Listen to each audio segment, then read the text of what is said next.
ces 80 mètres de soie et quelle danse Soko dans la danseuse.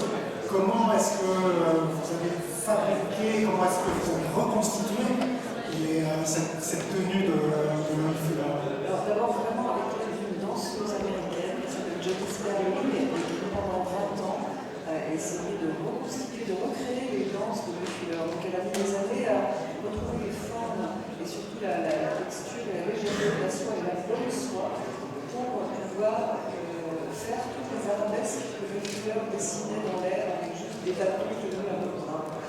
Et donc, c'est vraiment cette danseuse qui avait déjà un peu la recette et le patronage de ces bandes de danse qui nous a aidés. Et c'est très très technique à faire en fait. C'est un peu comme construire une aile d'avion. C'est de l'aéronautique en fait, de faire évoluer cette soie dans les airs. Et c'est quelque chose, j'imagine, dont on peut s'apercevoir que c'est réussi une fois que c'est en mouvement avec l'interprète. Comment est-ce que c'est réussi quand l'interprète arrive à faire bouger les formes dans un dessin précis. Donc ça a été des semaines et vraiment même des mois de répétition et d'apprentissage pour ce cours.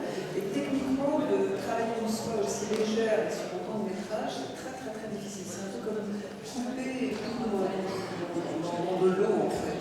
C'est assez technique.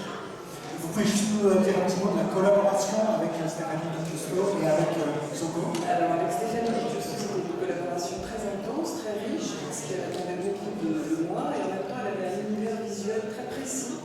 Et donc il fallait que j'arrive à trouver exactement la note qui lui plaisait pour faire son film, pour raconter son personnage. C'est un côté tragique d'ailleurs, c'est un film. C'est un film très sombre en fait. Et d'ailleurs la couleur esthétique est assez sombre, presque gothique même par moments dans son esthétique. Et il fallait coller à ce qu'elle avait en tête et trouver les bonnes matières, les bonnes couleurs, les formes, et arriver à dessiner les personnages comme ça. Alors avec Soko d'une part et puis Lily Rosnay qui joue le rôle d'Isadora Duncan, les costumes étaient aussi très importants. Comment est-ce que ça s'est passé la collaboration? Comment ça s'est passé? Comment dire?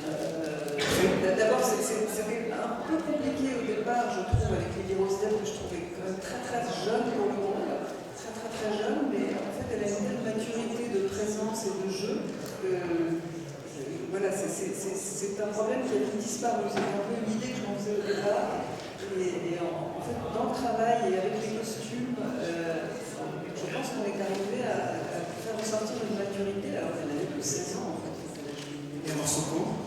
Soko, d'une force et d'une énergie absolument incroyable.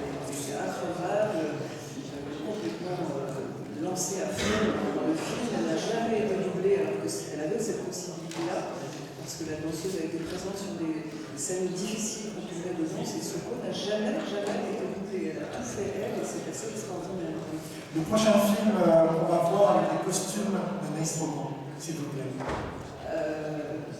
Je crois que le prochain qui sortira, je crois que ça va être le Xavier Beauvois qui s'est tourné cet été dernier. Et actuellement, vous êtes en tournage Là, oui, à la veille d'un tournage au Vietnam avec Guillaume Mutu.